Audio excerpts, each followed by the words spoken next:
আলহামদুলিল্লাহ ওয়াসসালাতু ওয়াসসালামু আলা রাসূলিল্লাহ আম্মা বা'দ। আজ আমরা সূরা ইউসুফের ইসমাম এবং সূরা ফুসসিলাতের তাসহিল সম্পর্কে আমরা আলোচনা করব। ইমাম হাফস রাহমাতুল্লাহ আলাইহির riwayat অনুযায়ী কোরআন কারীমের একটা জায়গায় কোরআন কারীমের একটা শব্দের মধ্যে ইসমাম করা অথবা রুম করা হচ্ছে ওয়াজিব। সূরা ইউসুফের লা তা'মান্না যে শব্দ এসেছে, এই শব্দের মধ্যে আপনি যখন তিলাওয়াত করবেন তখন সেখানে রুম অথবা ইসমাম যে কোনো একটা করা আপনার জন্য ওয়াজিব। রুম বলতে কি? রুম আমরা জানি যে রুম হচ্ছে হরকতের অর্ধেক উচ্চারণ করা, হরকতের অর্ধেক উচ্চারণ করা। তো সূরা ইউসুফের যে লা তা'মান্না শব্দ আছে, এখানে আপনি রুম কিভাবে আদায় করবেন? তো শব্দটা মূলত ছিল এখানে লা তা'মানুনা, লা তা'মানুনা ইদগাম হওয়ার কারণে পরে তাসদীদ হয়েছে। তো আপনি যদি রুম উচ্চারণ করেন তখন তার মূল হরকতটাকে অর্ধেক উচ্চারণ করে যাবেন। রুমের সিস্টেম হলো মালাকা লা তা'মানুনা আলা ইউসুফ।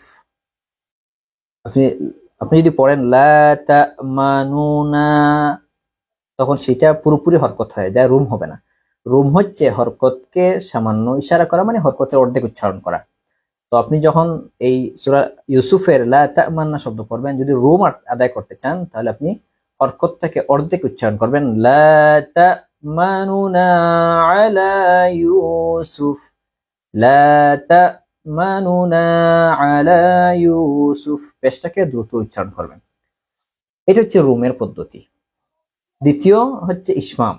আপনি যদি এখানে রুম করতে না চান তাহলে ইসমাম করতে হবে। ইমাম হাফসের রাওয়ায়াত অনুযায়ী এই শব্দে আপনাকে রুম অথবা ইসমাম যে কোনো একটা করতেই হবে, এটা ওয়াজিব।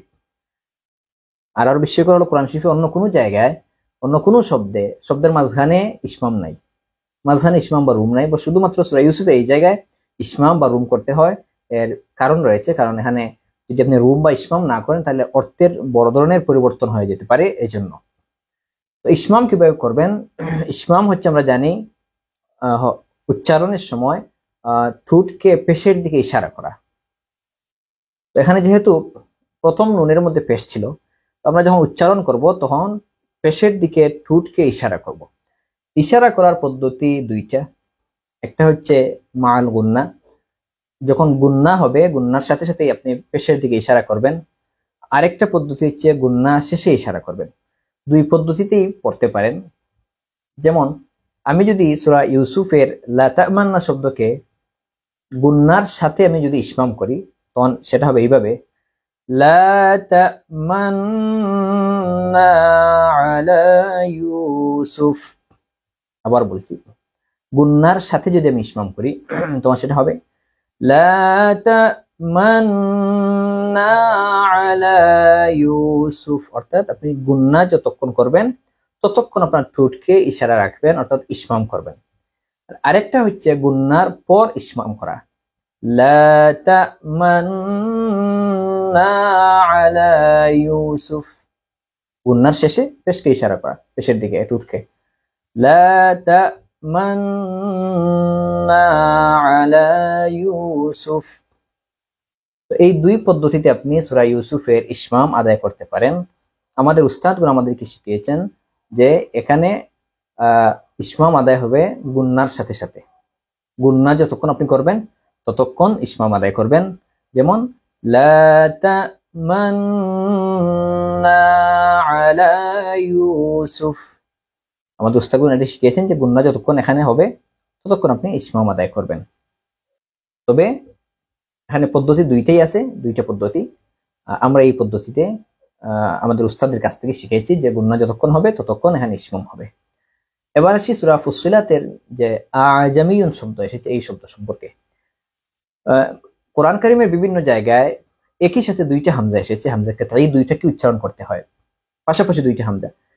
আত্তাখিযু মিন দুনিহি আলিহা, কোরআন শরীফে আছে জায়গা আত্তাখিযু, এই যে দুইটা হামজা এসেছে।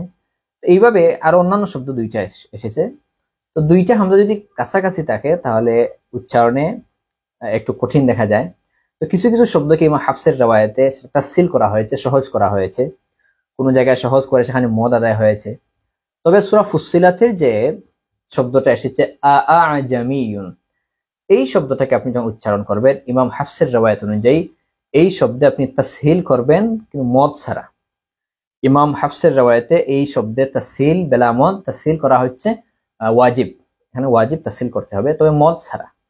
অর্থাৎ প্রথম হামজাকে তাকিদের সহিত উচ্চারণ করা, প্রথম হামজাকে শক্তভাবে উচ্চারণ করা, পরবর্তী যে হামজাটা আছে এই হামজাকে আলিফ এবং হামজার দরমিয়ান অবস্থায় মাঝামাঝি অবস্থায় উচ্চারণ করা। এখানে মদ হবে না, আবার হামজা পুরোপুরি উচ্চারণ হবে না। তো এখানে মদ সারা তাসহিল করা, যদি আপনি মদ সারা তাসহিল করেন তাহলে প্রথম হামজা ঠিকমতো উচ্চারণ হবে, দ্বিতীয় হামজা পুরোপুরি উচ্চারণ হবে না, অর্ধেকের মতো উচ্চারণ হবে। যেমন